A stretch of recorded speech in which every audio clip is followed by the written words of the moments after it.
सबसे पहले अपने शिव गुरु के चरणों में प्रणाम करती हूँ, मैया पार्वती के चरणों में प्रणाम करती हूँ, हरिंदर भैया लीलम दीदी के चरणों में प्रणाम करती हूँ। मेरा प्रणाम स्वीकार करिए। सभी गुरुबान गुरु भाई के चरणों में प्रणाम करती हूँ, मेरा प्रणाम स्वीकार। देखिए दीदी भैया दीदी, आज एक शिव भक्त के कथा सुनाने जा रही हूँ।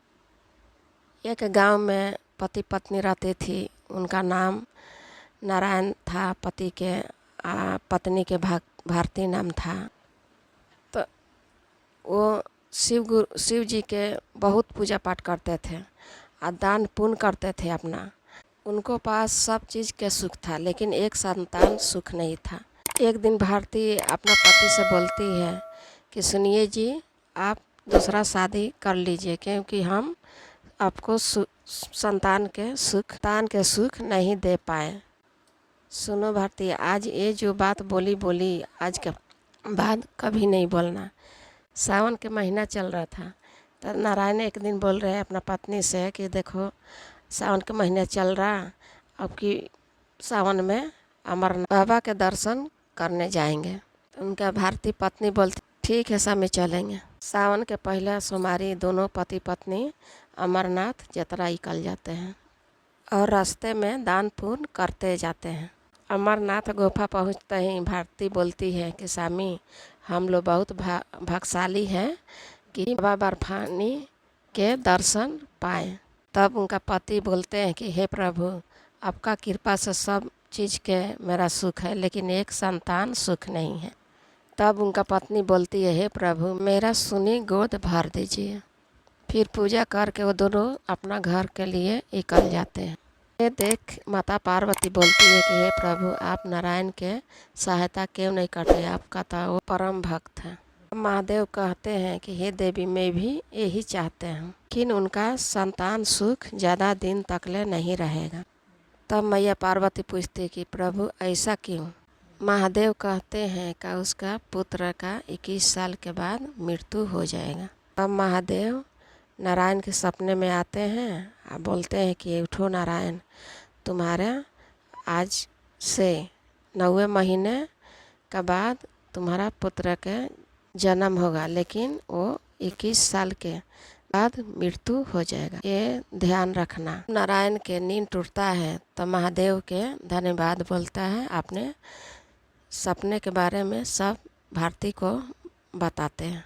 ठीक 9वें महीना के बाद नारायण के एक सुंदर से बेटा जन्म लेता है।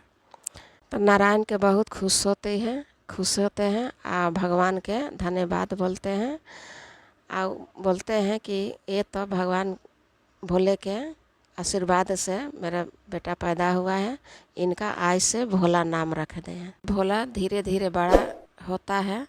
तब नारायण बोलते बेटा, तू महादेव के पूजा पाठ करना, नमः शिवाय के जाप करना। भोला सदैव महादेव के पूजा पाठ में लीन रहता है। नारायण सदैव अपना बेटा के हाथ से दान पुण्य बहुत कराता है। धीरे धीरे उम्र नज़दीक आने लग गया।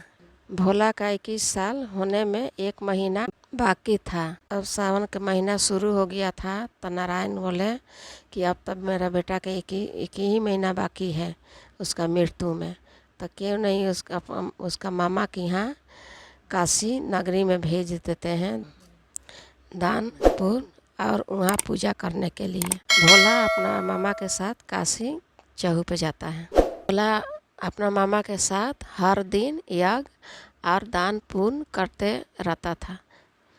तब भोला एक दिन बोलता है अपने मामा से कि मामा, मेरे से इतनी दान पुण्य यज्ञ क्यों करवाते हैं? तब उनके मामा बोलते हैं कि बेटा, ये तुम्हारा पिताजी के आज्ञा है।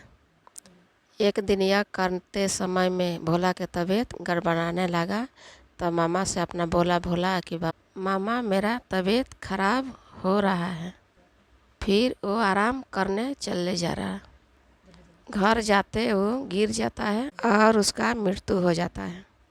थोड़ी देर बाद उसका मामा वहाँ पहुँचते हैं, देख के रोने लगते हैं, हे भोलेनाथ, ये मेरा बेटा के क्या हो गया?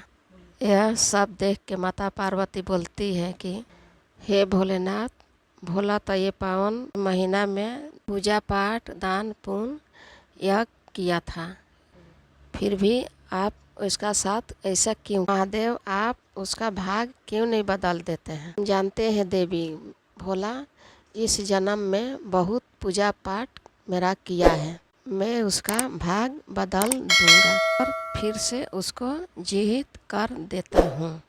फिर महादेव भोला के जिंदा कर देते हैं। भोला उठ के मामा से बोलता है कि हे मामा, मुझे क्या हो गया था, ऐसा लग रहा महादेव आए।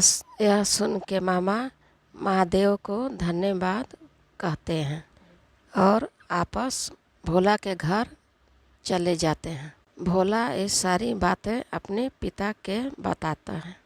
नारायण रोते हुए महादेव के धन्यवाद बोलता है। इसलिए कहते हैं कि महादेव के भक्ति से हर चीज़ संभव है। प्रेम से बोलिए हर हर महादेव, हर हर महादेव।